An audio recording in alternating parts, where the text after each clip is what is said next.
ಆವಾಗ ಹೇಳಿದರು ಇದನ್ನೊಂದು ಸಿನಿಮಾ ಅಂತ ನೋಡಿ ಅಂತೇಳಿ. ನಮ್ಮದೇನೋ ಅಭ್ಯಂತರ ಇಲ್ಲ ಸಿನಿಮಾ ಅಂತ ನೋಡಲಿ. ಆದರೆ ನಮ್ಮದು ಪ್ರಶ್ನೆ ಅಷ್ಟೇ, ನಿಮ್ಮ ಒಂದು ಇದರ ಪ್ರಕಾರ ಈಗ ಸಿನಿಮಾ ಅಂತ ಎಷ್ಟು ಜನ ನೋಡ್ಬೋದು? ಕರ್ನಾಟಕದ 7 ಕೋಟಿ ಜನಸಂಖ್ಯೆಯಲ್ಲಿ 1 ಕೋಟಿ ಜನ ಮ್ಯಾಕ್ಸಿಮಮ್ ನೋಡ್ಬೋದು ಸಿನಿಮಾ ಅಂತೇಳಿ. ನೋಡೋರು ಅಷ್ಟೇ ಅನಿಸ್ತದೆ, ಅದಕ್ಕೆ ಜಾಸ್ತಿ ನೋಡೋಕ್ಕೆ ಚಾನ್ಸಸ್ ಇಲ್ಲ. ಅವಿಭಜಿತ ದಕ್ಷಿಣ ಕನ್ನಡ ಜಿಲ್ಲೆಯಲ್ಲಿ ಪ್ರತಿ ಮನೆಯಲ್ಲಿ ದೈವ ಇದೆ, ಪ್ರತಿ ಕುಟುಂಬಕ್ಕೆ ದೈವ ಇದೆ, ಪ್ರತಿ ಗ್ರಾಮಕ್ಕೆ ದೈವ ಇದೆ, ಪ್ರತಿ ತಾಲೂಕಿಗೂ ದೈವ ಇದೆ.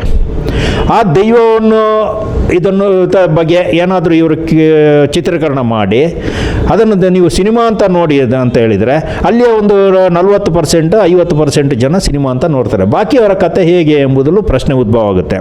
ಅದು ಒಂದು ಕಡೆ ಸರಿ, ಸಿನಿಮಾ ಅಂತ ನೋಡೋಣ, ಅದರ ಬಗ್ಗೆ ನಾವೇನು ಮಾತಾಡೋಕ್ಕಾಗಲ್ಲ. ಒಂಥರ ಚರ್ಚೆಗಳು ಇವಾಗ ನಡೀತಿದೆ. ಇಲ್ಲಿ ನಮ್ಮ ಒಂದು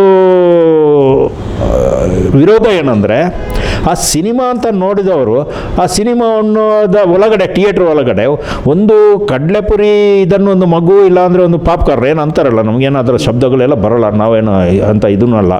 ಆ ಪಾಪ್ಕಾರ್ನನ್ನು ಒಳಗಡೆ ತೊಗೊಂಡೋಗೋಕ್ಕೆ ಬಿಡೋಲ್ಲ ಅವರು ಕೆಲವು ಥಿಯೇಟ್ರಲ್ಲಿ, ಕೆಲವು ಮಾಲಲ್ಲಿ. ಅಂಥದ್ರಲ್ಲಿ ಇವರು ವೇಷಭೂಷಣ ಎಲ್ಲ ಹಾಕ್ಕೊಂಡು ಒಳಗಡೆ ಹೆಂಗೆ ಬಿಡ್ತಾರೆ? ಬಿಡಬೇಡಿ ಎಂಬುದು ಒಂದು ನಮ್ಮದು ಮನವಿ. ಎರಡನೇದು ಮೈ ಮೇಲೆ ಬರುವಂಥದ್ದು, ಅದೆಲ್ಲ ಸಾಧ್ಯವೇ ಇಲ್ಲ. ಅದು ಅವಿಭಜಿತ ದಕ್ಷಿಣ ಕನ್ನಡ ಜಿಲ್ಲೆಗೆ ಸಂಬಂಧಪಟ್ಟಂಥ ಒಂದು ಇದು, ಮತ್ತು ಅಲ್ಲಿ ಅವರಿಗೆ ಅಷ್ಟೇ ಗೊತ್ತಿದೆ. ಮತ್ತು ಈಗೆಲ್ಲ ಯಾರು ವಿಶೇಷವಾಗಿ ವಿಕೃತವಾಗಿ ನಡ್ಕೊಳ್ತಾರೋ ಅವರಿಗೆ ಇದರ ಮಾಹಿತಿ ಇಲ್ಲ ಅಂತ ಅಂದ್ಕೊಂಡಿದ್ದೇನೆ. ಅದಕ್ಕೆ ನಾನು ಅವರ ಹತ್ರ ಮನವಿ ಮಾಡಿದ್ದು, ಋಷಭ ಶೆಟ್ಟಿ ಅವರ ಹತ್ರ, ನೀವು ಇದನ್ನೊಂದು ಪತ್ರಗೋಷ್ಠಿಗೆ ಕರೀರಿ. ಪತ್ರಗೋಷ್ಠಿ ಕರೆದುಬಿಟ್ಟು ಸ್ಪಷ್ಟವಾಗಿ ನಿಮ್ಮ ಅಭಿಮಾನಿಗಳಿಗೆ ಸಿಗಲಿ. ಯಾಕಂದರೆ ಮುಂಚಿನ ಥರಲ್ಲ ಇವರೇ, ಇವಾಗ ಋಷಭ ಶೆಟ್ಟಿ ಅವರಿಗೆ ಕೋಟ್ಯಾಂತರ ಅಭಿಮಾನಿಗಳು ಇದ್ದಾರೆ. ಸಂತೋಷದ ವಿಚಾರ. ನಮ್ಮ ಕರ್ನಾಟಕದ ಒಂದು ಹೆಗ್ಗಳಿಕೆಯನ್ನು ಇಡೀ ಪ್ರಪಂಚ ಒಂದು ಸಲ ಕರ್ನಾಟಕದ ಕಡೆ ತಿರುಗಿ ನೋಡ್ತು, ಪಿಕ್ಚರ್ ಲೈನರ್ ಇರುವಂಥವರು. ಹಾಗಿರುವಾಗ ರಿಷಭ ಶೆಟ್ಟಿಯವರು ಒಂದು ಪತ್ರಿಕಾಗೋಷ್ಠಿ ಕರೆದು ನೋಡಿ, ಇದು ಒಂದು ಅಲ್ಲಿಯ ಜನರು ನಂಬಿಕೆಯ ವಿಚಾರ, ಬಾಕಿ ಏನು ವಿಚಾರ ಅಲ್ಲ. ಆದ್ದರಿಂದ ಯಾರು ಇದನ್ನು ಇಮಿಟೇಷನ್ ಮಾಡೋದಾಗಲಿ, ವೇಷಭೂಷಣ ಹಾಕೋದಾಗಲಿ, ಮೈ ಮೇಲೆ ಬರುತ್ತೆ ಅಂತ ತೋರಿಸ್ಕೊಳ್ಳೋದಾಗಲಿ ಅದನ್ನೆಲ್ಲ ಮಾಡಬೇಡಿ ಅಂತೇಳಿ ನಾನು ರಿಷಭ ಶೆಟ್ಟಿಯವರ ಹತ್ರ ಇನ್ನೊಂದು ಸಲ ಮನವಿ ಮಾಡ್ತೇನೆ. ಸರ್, ಅದೇ ಚಿತ್ರಮಂದಿರಕ್ಕೆ ಕೆಲವು ಸಿನಿಮಾ ತಂಡದ ನಟನೆ ಮಾಡೋದಕ್ಕೆ ಹೋಗ್ತಾರೆ, ನಟನೆ ಮಾಡಿದವರಂತೂ ಸಿನಿಮಾ ನೋಡೋಕೆ ಹೋಗ್ತಾರೆ. ಯಾರೋ ಒಬ್ಬ ಕೈಲಿ ಬೆಂಕಿ ಹಿಡ್ಕೊತಾರೆ, ಯಾರೋ ಒಬ್ಬ ಮೊಬೈಲ್ ಹಿಡ್ಕೊಂಡು ನನಗೂ ದೈವ ಬತ್ತು ಅನ್ನೋ ಥರ ನಟನೆ ಮಾಡೋದು, ಇದೆಲ್ಲೋ ಒಂದು ದೈವಗೆ ಅಪಮಾನ ಮಾಡ್ದಂಗಲ್ವ ಸರ್ ಇದು? ಹೌದೌದು, ಅದೇ ನಮ್ಮದು ಸಮಸ್ಯೆ ಇದು ಇರೋದು, ಅದೇ ಆಬ್ಜೆಕ್ಷನ್ ಇರೋದು ಅದೇ. ನಮಗೆ ಇನ್ನೊಂದು ಏನೋ ಒಂದು ಯೋಚನೆ ಆಗ್ತಾ ಇದೆ. ಇತ್ತೀಚೆಗೆ ಅಂದರೆ ಒಂದು 7-8 ವರ್ಷದ ಹಿಂದೆ ತಿರುಪತಿದು ಪ್ರಕರಣ ನಡೀತು. ಅದು ಏನೋ ಒಂದು ಸಾಲ್ವ್ ಮಾಡಿದೆವು ನಾವು, ಹೋರಾಟ ಮಾಡಿ ಇದು ಮಾಡಿ ಹಿಂದೂ ಸಮಾಜದ ಒಂದು ಇವರು ಮುಖಂಡರು ಹೋರಾಟ ಮಾಡಿ ಅದನ್ನು ಸಾಲ್ವ್ ಮಾಡಿಕೊಂಡ್ರು.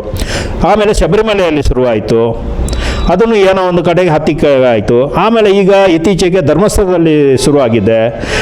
ಈ ಪ್ರಕರಣಗಳನ್ನು ಏನಾದರೂ ಬೇರೆ ಕಡೆ ತಿರುಗಿಸುವಂಥ ಅವಿಭಜಿತ ದಕ್ಷಿಣ ಕನ್ನಡ ಜಿಲ್ಲೆಯ ಏನು ನಾವು ಆ ಭಕ್ತರು, ನಾವು ಅಲ್ಲಿಯ ಸ್ಥಳೀಯ ನಿವಾಸಿಗಳಿಗೆ ವಿರುದ್ಧವಾಗಿ ನಮ್ಮನ್ನೊಂದು ಡಿಫರೆಂಟ್ ಮಾಡಿ ಒಂದು ಇದು ಮಾಡೋಕ್ಕೆ ಏನಾದರೂ ಯೂಸ್ ಮಾಡ್ತಾರಾ? ಬೇರೆಯವರನ್ನು ಕಲಿಸಿ ಅವರ ಹಿನ್ನೆಲೆ ಏನು ಅಂತೇಳಿ ಡಿಪಾರ್ಟ್ಮೆಂಟ್ನವರು ಅದರ ಬಗ್ಗೆ ಸ್ವಲ್ಪ ಯೋಚನೆ ಮಾಡಬೇಕು ಅಂತ ಮನವಿ ಮಾಡ್ತಾ ಇದ್ದೇನೆ. ಮತ್ತು ಫಸ್ಟ್ ಇವರೇ ಒಂದು ಮನವಿ ಮಾಡಲಿ, ಯಾರು ರಿಷಭ ಶೆಟ್ಟಿ ಅವರೊಂದು ಮನವಿ ಮಾಡಲಿ. ಅದಕ್ಕೆ ಒಪ್ಪಲಿಲ್ಲ ಅಂದರೆ ಬೆಂಗಳೂರು ತುಳುಕೂಟ ಕಾನೂನನ್ನು ಕೈ ಎತ್ತಿಕೊಳ್ಳುವುದಿಲ್ಲ, ಆದರೆ ಕಾನೂನು ಹೋರಾಟವನ್ನು ಮಾಡ್ತೇವೆ, ನಾವು ಬಿಡುವುದಿಲ್ಲ ನಾವು. ಸರ್, ದೈವ ಅನ್ನೋದು ಒಂದು ಮೂಲತ್ವ, ಅದೇ ಅಂತ ಒಂದು ಸ್ಥಾನಮಾನ, ಅದಕ್ಕೆ ಅಂತ ಒಂದು ಇತಿಹಾಸ ಇರುತ್ತೆ. ಕಥೆನ ರಿಷಭ್ ಶೆಟ್ಟಿ ಬರೆದ್ರು ಅಂತ ಹೇಳ್ತಾರೆ. ಹಂಗಾರೆ ದೈವನ ಸೃಷ್ಟಿ ಮಾಡಿದ್ರು ರಿಷಭ್ ಶೆಟ್ಟಿನೇ? ಅದು ಯಾರು ಬರ್ದಾರೆ ನಾನು ಹೇಳ್ತೇನೆ. ಆ ಸಿನಿಮಾದ ಬಗ್ಗೆ ನಾನಂತೂ ಚರ್ಚೆ ಮಾಡಲ್ಲ, ಸಿನಿಮಾವನ್ನು ಅವರ ಪಾಡಿಗೆ ಬಿಡ್ತೇನೆ. ಅಲ್ಲಿ ಏನಾದರೂ ವ್ಯತ್ಯಾಸ ಆದರೆ ದೈವಕ್ಕೂ ರಿಷಭ ಶೆಟ್ಟಿಗೂ ಸಂಬಂಧಪಟ್ಟ ವಿಚಾರ, ಅದಕ್ಕೂ ಅವಿಭಜಿತ ದಕ್ಷಿಣ ಕನ್ನಡ ಜಿಲ್ಲೆಯವರಿಗೆ ಇದಿಲ್ಲ. ಆದರೆ ನಮ್ಮ ಒಂದು ನಂಬಿಕೆಗೆ ಧಕ್ಕೆ ಬಂದರೆ, ಇಲ್ಲ ನಮ್ಮ ನಂಬಿಕೆಯ ಮೇಲೆ ಸವಾರಿ ಮಾಡೋದಾಗಲಿ, ಅದನ್ನೊಂದು ಅವಹೇಳನವಾದ ಏನಾದರೂ ಮಾಡೋದಾದರೆ ನಾವು ಖಂಡಿತ ಒಪ್ಪಲ್ಲ, ನಾವು ಅದನ್ನು ವಿರೋಧಿಸ್ತೇವೆ, ನಾವು ಅದರ ವಿರುದ್ಧ ಹೋರಾಟನೂ ಮಾಡ್ತೇವೆ. ಸರ್ಕಾರನೂ ಕೂಡ ಒಂದು ನಿಯಮ ತಂದಿದೆ, ದಕ್ಷಿಣ ಕನ್ನಡ ಕರಾವಳಿ ಭಾಗದಲ್ಲಿ ಒಂದು ನಿಯಮ ತಂದಿದೆ. ಸಂಜೆ ಹೊತ್ತು ಅಲ್ಲೆಲ್ಲ ಒಂದು ಆಟಕ್ಕಾಗಲಿ, ಒಂದು ಸ್ಥಾನಮಾನಕ್ಕೆ ಒಂದು ಪೂಜೆ ಪುರಸ್ಕಾರಕ್ಕೆ ಹೋಗ್ತಾರೆ. ಬೇರೆ ರೀತಿ ಯಾವುದೇ ರೀತಿ ಅನೈತಿಕವಾಗಲಿ, ಏನು ಕೆಲಸ ಆಗಬಾರ್ದು ಅನ್ನೋದೊಂದು ಸಂಜೆ 6 ಗಂಟೆ ಮೇಲೆ ಒಂದು ನಿಯಮ ತಂದಿದ್ದಾರೆ. ಯಾಕಂದರೆ ಅಷ್ಟು ಸ್ಥಾನಮಾನ ಕೊಡ್ತಾರೆ. ಅಲ್ಲಿನ ಪೂಜೆ ಪುರಸ್ಕಾರ ಆಗಿರ್ಬೋದು, ದೈವ ಆಗಿರ್ಬೋದು, ಆಟಕ್ಕಾಗಿರ್ಬೋದು, ಕೋಲ ಆಗಿರೋದಕ್ಕಾಗಿರ್ಬೋದು. ಇಲ್ಲ, ಅದು ನನಗನ್ನಿಸ್ತಾ ಇದೆ ಅದು ಸ್ವಲ್ಪ ರಾಜಕೀಯ ಎಲ್ಲೋ ಇನ್ಕಿತ್ತು ಅಂತ ಅಂದ್ಕೊಂಡಿದ್ದೇನೆ. ಅಲ್ಲ, ಅವರ ದೃಷ್ಟಿ ಅದು ಏನು ಉಪಮುಖ್ಯಮಂತ್ರಿಗಳು ಅದರ ಒಳಗಡೆ ಹೇಳಿದರು. ಈಗ ಬೆಂಗಳೂರು ಕಂಬಳ ಮಾಡುವಾಗ ನಮಗೆ ಕೊಟ್ಟಂಥ ಸಪೋರ್ಟು ಸರ್ಕಾರ, ಉಪಮುಖ್ಯಮಂತ್ರಿಗಳು ದೊಡ್ಡ ಮಟ್ಟದ ಸಹಕಾರ ಕೊಟ್ಟರು, ಅದರ ಬಗ್ಗೆ ಇದೇನಿಲ್ಲ. ಆದರೆ ಎಲ್ಲ ಒಂದು ಕಡೆ ಇದಕ್ಕೆ ದಾರಿ ತಪ್ತಾ ಇದೆ ಅಂತ ಅವ್ರಿಗೆ ಅನಿಸ್ತಾ ಇದೆಯಾ ಏನೋ, ಇಲ್ಲ ಆಧ್ಯಾತ್ಮಿಕ ಕಡೆಗೆ ಅಲ್ಲಿಯ ಹುಡುಗರು ಹೋಗ್ತಾರೆ ಅಂತೇಳಿ ಏನಾದರೂ ಯೋಚನೆ ಇದೆಯಾ? ಯಾಕಂದರೆ ಟೂರಿಸಮು ಡೆವಲಪ್ ಆಗ್ತಾ ಇಲ್ಲ ಅಂತ ಅವರು ಒಂದು ಕಡೆ ವಾದ ಮಾಡ್ತಾನೆ ಇದ್ದಾರೆ. ಟೂರಿಸಮ್ ಡೆವಲಪ್ ಆಗಬೇಕಂದ್ರೆ ನಾನು ಹೇಳ್ತಾ ಇರೋದು, ಬೇರೆ ಯೋಜನೆಗಳನ್ನು ಅವರು ಮಾಡಲಿ. ಬೇರೆ ಯೋಜನೆಗಳನ್ನು ಮಾಡಿದರೆ ಟೂರಿಸಮ್ ಡೆವಲಪ್ ಆಗುತ್ತೆ. ಆದರೆ ಈ ಟೂರಿಸಮ್ ಡೆವಲಪ್ಗೋಸ್ಕರ ಇದನ್ನೆಲ್ಲ ನಾವು ಬೆಳೆಸ್ಕೊಂಡು ಬಂದರೆ, ಈಗ ಅದರ ಥರನೇ ಇನ್ನೊಂದು ಯೋಚನೆ ಮಾಡೋಣ. ಸಂಜೆ ಆಗುವಾಗ ಬೆಂಗಳೂರಿನವರು ಮತ್ತು ಬಾಕಿ ಜಿಲ್ಲೆಯ ಹುಡುಗರು, ಆ ಒಂದು ಹೆಂಗ್ ಹುಡುಗರು ಇದ್ದಾರಲ್ಲ, 20, 25, 30, 35 ವರ್ಷದ ಹುಡುಗರು ಎಲ್ಲಿ ಕೂತಿರ್ತಾರೆ ಯೋಚನೆ ಮಾಡಿ. ಆದರೆ ಅವಿಭಜಿತ ದಕ್ಷಿಣ ಕನ್ನಡ ಜಿಲ್ಲೆಯಲ್ಲಿ ಹೊಸದಾಗಿ ಅಂತ ಏನಲ್ಲ, ಈ ಒಂದು 10-15 ವರ್ಷದಿಂದ ಆ ಒಂದು ಪ್ರಾಯದ ಹುಡುಗರು ಪ್ರತಿ ದೇವಸ್ಥಾನಕ್ಕೆ ಹೋಗಿ ಭಜನೆಯಲ್ಲಿ ಕೂತ್ಕೊಳ್ತಾರೆ. 8:30 ಕುಣಿತ ಭಜನೆ ಶುರು ಆಗುತ್ತೆ. ಅಲ್ಲಿ ಒಂದೊಂದು ಗ್ರಾಮದಲ್ಲಿ 4-4, 5-5 ಟೀಮುಗಳಿದ್ದಾವೆ. ಚಿಕ್ಕ ಮಕ್ಕಳಿಂದ ಹಿಡಿದು ಹೆಣ್ಮಕ್ಳು ಇವರೆಲ್ಲ ಒಂದು ಆಧ್ಯಾತ್ಮಿಕ ಕಡೆಗೆ ಹೋಗ್ತಾ ಇದೆ. ಅಲ್ಲಿ ಇದು ಹೋಗಲಿ, ಯಾವ್ದಾಗಾರ ಈ ಕೆಂಪು ಬೋರ್ಡ್ದು ಬಿಸ್ನೆಸ್ಗೆ ಇದಕ್ಕೆಲ್ಲ ಯಾಕಿದೆ? ಆಯಿತು, ನೀವು ಟೂರಿಸಮ್ ಇದು ಮಾಡಲ ಅಂದರೆ ಮಾಡಲಿ, ಡೆವಲಪ್ ಮಾಡಲಿ, ಹುಡುಗರನ್ನ ಅಟ್ರಾಕ್ಟಿವ್ ಮಾಡಲಿ, ಹುಡುಗರಿಗೆ ಇದು ಕೊಡಲಿ.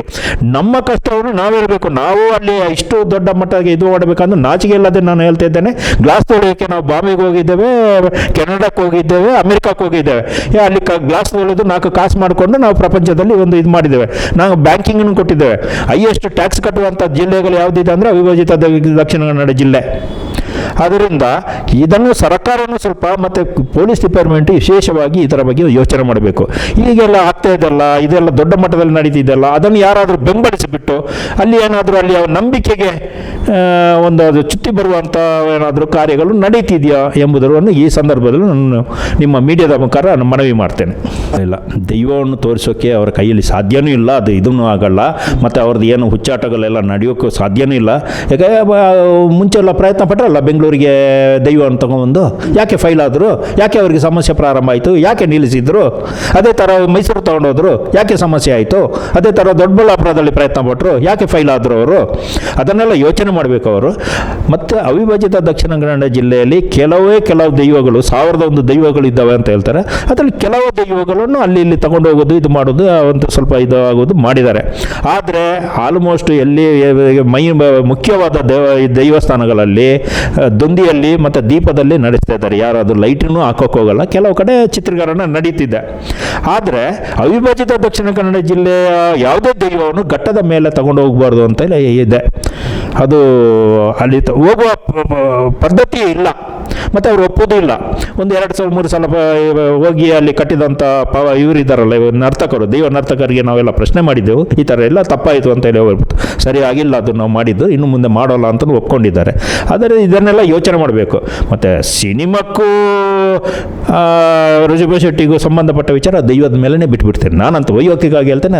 ಅವರ ಮೇಲೆ ಬಿಟ್ಬಿಡ್ತೇನೆ ನಾನು. ಸಿನಿಮಾ ಮಾಡೋಕ್ಕೆ ದೈವ ಹತ್ರ ನಾವು ಕೇಳಿದ್ರು, ಇದು ಮಾಡೋದ ಬೇಡ ಅಂತ. ಆ ಸಿನಿಮಾದಲ್ಲಿ ಕೆಲವೊಂದು ಅಹಿತಕರ ಘಟನೆಗಳು 3-4 ಜೀವಕ್ಕೆ ತುತ್ತಾಯಿತು, ಅಹಿತಕರ ಘಟನೆ ನಡೀತು.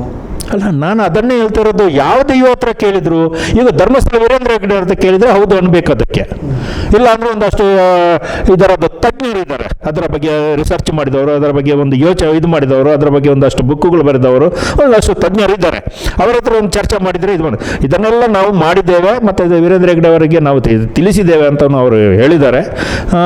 ಆ ವಿಚಾರದಲ್ಲಿ ನಾವು ಮಧ್ಯಪ್ರವೇಶ ಅಂತೂ ಮಾಡೋದಿಲ್ಲ. ಏನಕ್ಕೆ ಮಾಡೋದಿಲ್ಲ ಅಂದರೆ ವೀರೇಂದ್ರ ಹೆಗ್ಗಡೆ ಅವರೇ ಒಂದು ಸ್ಟೇಟ್ಮೆಂಟ್ ಕೊಟ್ಟಿದ್ದಾರೆ. ಹೌದು, ಅವರು ಬಂದು ನನ್ನ ಹತ್ರ ಮಾತಾಡಿದ್ದು ಹೌದು, ನಾನು ಅವರಿಗೆ ಪರ್ಮಿಷನ್ ಕೊಟ್ಟಿದ್ದು ಹೌದು ಅಂತ ಅವರು ಒಂದು ಕಡೆ ಹೇಳಿದ್ದು ನೆನಪಿದೆ ನನಗೆ. ಆದ್ದರಿಂದ ಅದನ್ನು ಅವರಿಗೆ ಬಿಟ್ಬಿಡೋಣ. ನಾವಂತ ಅದಕ್ಕೆ ಇಂಟರ್ಫಿಯರ್ ಆಗೋಕ್ಕೆ ರೆಡಿ ಇಲ್ಲ. ಒಂದು ವೇಳೆ ಏನಾದರೂ ಅದರಲ್ಲಿ ವ್ಯತ್ಯಾಸ ಆದರೆ ದೈವಕ್ಕೂ ಋಷಭ ಶೆಟ್ಟಿಗೆ ಸಂಬಂಧಪಟ್ಟ ವಿಚಾರ ಅದು. ಇದುವರೆಗೆ ಯಾರು ಚಿತ್ರತಂಡದ ರಿಷಬ್ ಶೆಟ್ಟಿ ಆಗಿರ್ಬೋದು ನಿಮ್ಮನ್ನು ಭೇಟಿ ಮಾಡೋದಕ್ಕೆ ಸಂಪರ್ಕಿಸಿದ ಇದ್ದಾರಾ ಸರ್? ಇಲ್ಲ, ಈ ಸಲ ನಮಗೇನು ಸಂಪರ್ಕ ಮಾಡಿಲ್ಲ. ಮತ್ತು ಅವನು ಅದರ ಪ್ರೊಡ್ಯೂಸರು ಬಂದುಬಿಟ್ಟು ನಿರ್ಮಾಪಕ ನನ್ನ ಸ್ನೇಹಿತ. ಆದ್ದರಿಂದ ನಮಗೆ ಆ ಸ್ನೇಹಿತನಿಗಿಂತ ನಮ್ಮ ಪಕ್ಕ ಜಿಲ್ಲೆಯವನು ಮಂಡ್ಯದವರು. ಆದ್ದರಿಂದ ನಾನು ಹೇಳ್ತಾ ಇರೋದು, ಅವರು ದೊಡ್ಡ ಸಿನಿಮಾವನ್ನು ತೆಗೆಯುತ್ತಿದ್ದಾರೆ. ಒಂದು ಕರ್ನಾಟಕವನ್ನು ಇಡೀ ಪ್ರಪಂಚ ಸಿನಿಮಾದ ಒಂದು ಇವರು ಬಾಕಿ ಯಾರು ನೋಡೋಕ್ಕೆ ಏನು ದೇಶ ಇದು ಕಟ್ಟುವಂಥ ಕೆಲಸಗಳೆಲ್ಲ ಇವರು ಮಾಡ್ತಾ ಇರೋದು ಒಂದು ಸಿನಿಮಾದಿದ್ದು. ಅದರಾಗಿ ನಾವು ಹಗುರ ಎಂದು ಮಾತಾಡ್ತಾ ಇಲ್ಲ, ಅದಕ್ಕೇನು ಬೇರೆ ಅರ್ಥ ಕಲ್ಪಿಸೋದು ಬೇಡ. ಒಂದು ಒಂದು ನಮ್ಮ ಅಂಥ ಪ್ರೊಡ್ಯೂಸರ್ಗಳು ಸಿಗೋದೇ ಕಡಿಮೆ. ಸುಮಾರು ಪ್ರೊಡ್ಯೂಸರ್ಗಳು ಪಾಪ ಎಲ್ಲ ಕಾಸು ಹಾಲ್ಕೊಂಡು ಇದು ಮಾಡ್ಕೊಂಡು ಇವಾಗ ಯಾವುದು ಮಾಡ್ತಾಯಿಲ್ಲ. ಅಂಥದ್ರಲ್ಲಿ ಇವರು ಏನೋ ಮಾಡ್ತಾ ಇದ್ದಾರೆ, ಮಾಡಲಿ, ಭಾರಿ ಸಂತೋಷದ ವಿಚಾರ. ಕಾಂತಾರ ಚಾಪ್ಟರ್ 2 ಇದೆ, ಅದರಲ್ಲಿ ಇದೇ ರೀತಿ ಬಿಂಬಿಸ್ಬೇಕಾ, ಇದೇ ರೀತಿ ಇದು ಮಾಡಬೇಕಾ? ನೋಡೋಣ, ಮುಂಚಿತವಾಗಿ ಹೇಳೋದಾದ್ರೆ ಈ ಥರ ಅಲ್ಲ ನೋಡೋಣ, ಕಾಂತಾರ 2 ಚಾಪ್ಟರ್ ಸಾಧ್ಯತೆ ಇದೆಯಾ ಅಂತ ನೋಡೋಣ. ನಾನು ಹೇಳ್ದಲ್ವ, ನಾವು ಏನಾದರೂ ಅದರಲ್ಲಿ ರಿಷಭ ಶೆಟ್ಟಿ ತಪ್ಪು ಮಾಡಿದರೆ ದೈವನೇ ನೋಡ್ಕೊಳ್ಳಿ, ದೈವಗೂ ರಿಷಭ ಶೆಟ್ಟಿಗೂ ಸಂಬಂಧಪಟ್ಟ ವಿಚಾರ. ನಾವು ಮನವಿ ಮಾಡ್ತಾ ಇರೋದು ನಮ್ಮ ನಂಬಿಕೆಯ ಮೇಲೆ ಸವಾರಿ ಮಾಡಬೇಡಿ, ಅದು ನಮ್ಮ ಒಂದು ರಿಕ್ವೆಸ್ಟ್. ಯಾಕಂದರೆ ರಿಷಭ ಶೆಟ್ಟಿ ಒರಿಜಿನಲಿ ತುಳುವನೂ ಅಲ್ಲ, ಮತ್ತು ತುಳು ಇವನು ಅಲ್ಲ ಅವರು ಅದು ಏಕವಚನದಲ್ಲಿ ಮಾತಾಡಿದ್ರೆ ತಪ್ಪು ಕ್ಷಮಿಸಬೇಡಿ. ಅವರು ಒರಿಜಿನಲಿ ಇದು ಅಲ್ಲ, ಅವರು ತುಳುವವರಲ್ಲ. ಅವರು ಏನೋ ಒಂದು ಪ್ರಯತ್ನ ಪಟ್ಟಿದ್ದಾರೆ, ಅದು ಎಷ್ಟರ ಮಟ್ಟಿಗೆ ಯಶಸ್ವಿಯಾಗುತ್ತಾ ನೋಡೋಣ. ಅವ್ರ ಆಫೀಸಿಂದ ಒಂದು ಪ್ರೆಸ್ ನೋಟ್ ಹಾಕಿದ್ವಿ, ಎಲ್ಲ ಇದಕ್ಕೆ ಮೀಡಿಯಾಗೆ ಕಳಿಸಿದ್ದಾರೆ, ನಮಗೂ ಕಳಿಸಿದ್ದಾರೆ. ಇನ್ನೂ ಅದರ ಬಗ್ಗೆ ಇನ್ನೂ ಅವ್ರು ಏನಾದರೂ ಇವರು ಆಚೆ ವೇಷ ಹಾಕೊಂಡು ನಲಿಯುವುದು, ಇದನ್ನೊಂದು ಅಲ್ಲಿ ಮೈ ಮೇಲೆ ಬಂದಾಗಿ ಹೊರಡಾಡೋದು ಪಡೋದು ಏನಾದರೂ ಮಾಡಿದರೆ ನಾವು ಕಾನೂನು ಕ್ರಮ ಕೈಗೊಳ್ತೇವೆ. ಎಲ್ಲೋ ಇದುವರೆಗೂ ಈ ಕಾಂತಾರ ಸಿನಿಮಾ ಬರೋವರೆಗೂ ಈ ಥರ ಈ ಘಟ್ಟ ಅಂತ ಒಂದು ಲೆಕ್ಕಾಚಾರ ಘಟ್ಟ ಅಂತ ಕರೀತಾರೆ ಈ ಭಾಗನ.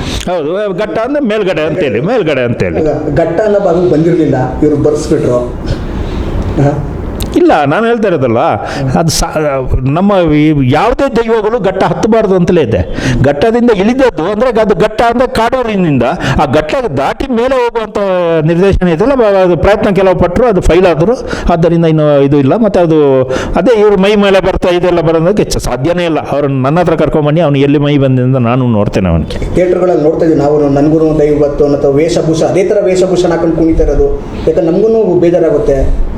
ದೈವ ಅನ್ನೋದು ಆ ಸ್ಥಾನದಲ್ಲಿ ನೋಡ್ತಾ ಗುಡಿ ಮುಂದೆ ನೋಡೋವಂಥದ್ದು, ಆ ಸ್ಥಾನಕ್ಕೆ ಕಟ್ಟುನಿಟ್ಟು ಕ್ರಮ ಇರುತ್ತೆ.